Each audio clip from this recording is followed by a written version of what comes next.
everyone, my name is Madeline Joy A. Kalimlim from BSc 3-3, and for today's discussion, we're going to talk about the ethical conduct of a mediator. Before we go on to our discussion, let me show you this real quick. The quote of, "The harder I work, the more luck I seem to have," by Thomas Jefferson. So that only means that just like the excellence reward that we get after we exert effort during the review phase of our quali exam, it gives us the luck that we needed to get in the position where we are right now, being third year in CCJ. So all those hard work payoffs and those luck are the result of our hard work. So the ethical conduct of mediator, why it's important to know, and why we have mediator, and what is mediation.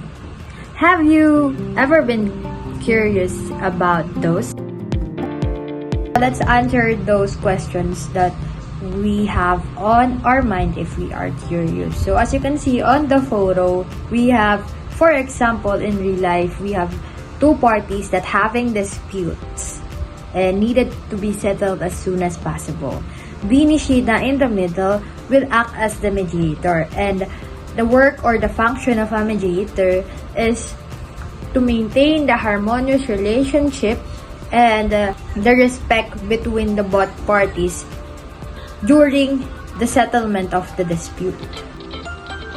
So as you can see, we have the binis in our presentation. So have you ever wondered what's the connection of binis group on my discussion? But I want you to remember the numbers of binis.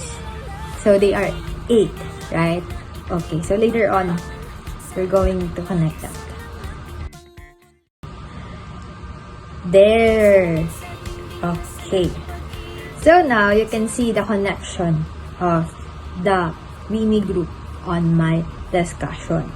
We have 8 ethical conduct of mediator, and that is the competence, impartiality, confidentiality, consult and self-determination, separation of mediation from counseling and legal advice, charging of peace, promotion of respect and control abuse of process, and lastly, the solicitation of acceptance or of any gift. So, as we tackle on our discussion, we're going to discuss every meaning behind that.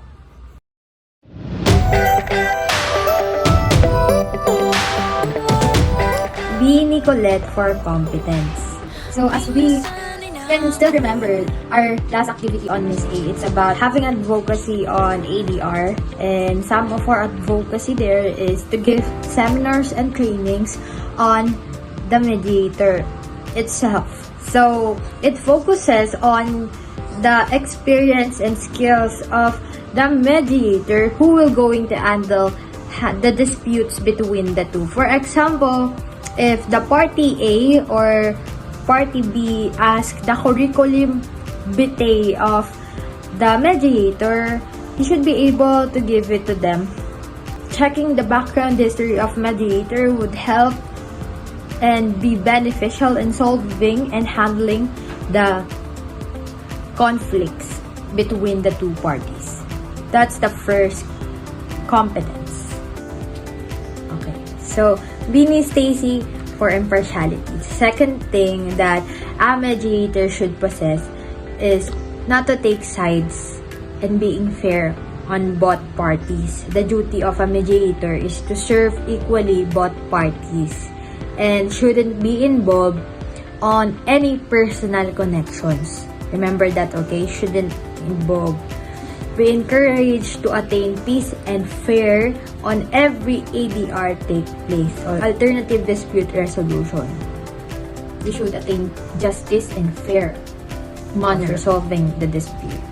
Refrain from any bias and intolerant behavior. As you can see on the photo, he is refraining from any money that he will be given. That is good. Impartiality as the second ethical conduct. My bias, Bini Maloy. Bini Maloy for confidentiality, okay?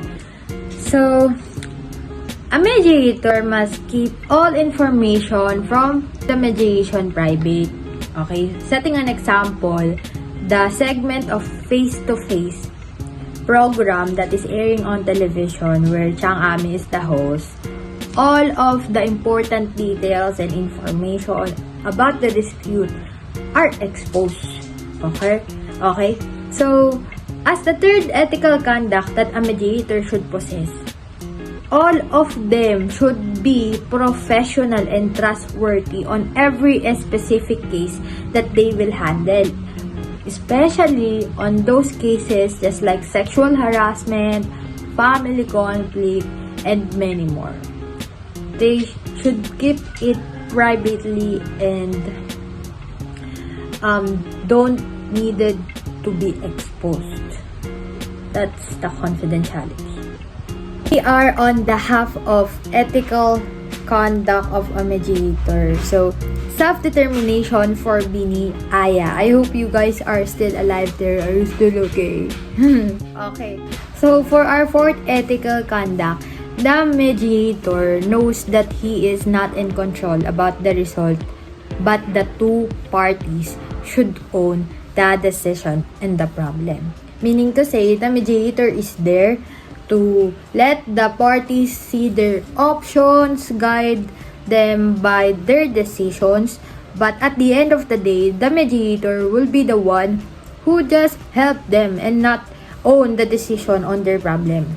Okay? And for last information about consent and self-determination, if the two parties doesn't cooperate, the mediator has the power to stop the mediation, and that only happens at rare case only.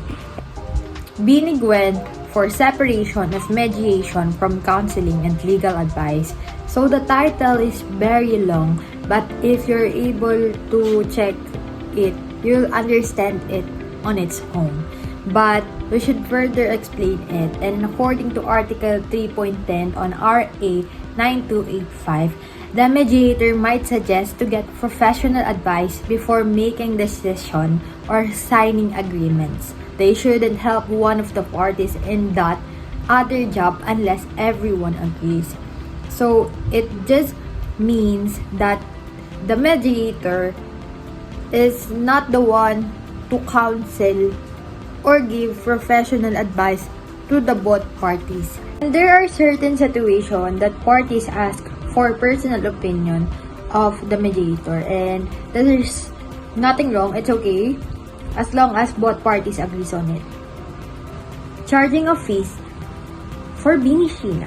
So according to the question that I asked on Ms. E about how much you were going to pay if you're going to book a conflict on barangay, she said that it was 20 pesos. And as for every service, there is an equal exchange of money. A mediator should not be corrupt, and he shouldn't allow to be paid about the outcome of the settlement. And lastly, the mediator should return any amount that wasn't earned if he stopped working on the parties. We're on the 7th ethical conduct of a mediator, and promotion of respect and control of abuse of process for Bini Nika. So in this part, it's very simple. The 7th ethical conduct of a mediator should guide and don't cause any high chance of degree of not settling the dispute.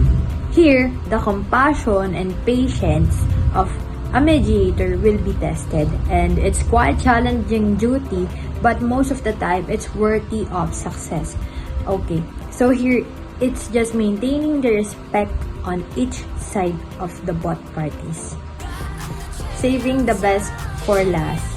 So Bini Joanna for solicitation or acceptance of any gift. So this is my favorite part, because in here you are being tested of your honesty and your ethics or moral character, because a lot of people, or some cases, people will pay you in order to get what they want. Some may offer you a brand new car, as you can see on the photo. Are you going to accept it, or you will just stick on what is right? So if you're going to fall for those gifts, then you fail to be a good mediator. Remember, when you get on this service, always aim for what is right and always have a good discretion in fighting for your name as well as your character as a person. So that would be all the 8 ethical conduct of a mediator.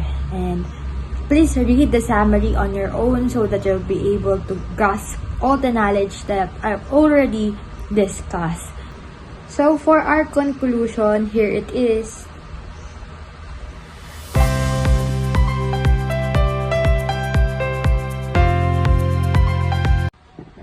That would be all. Stay humble, stay happy.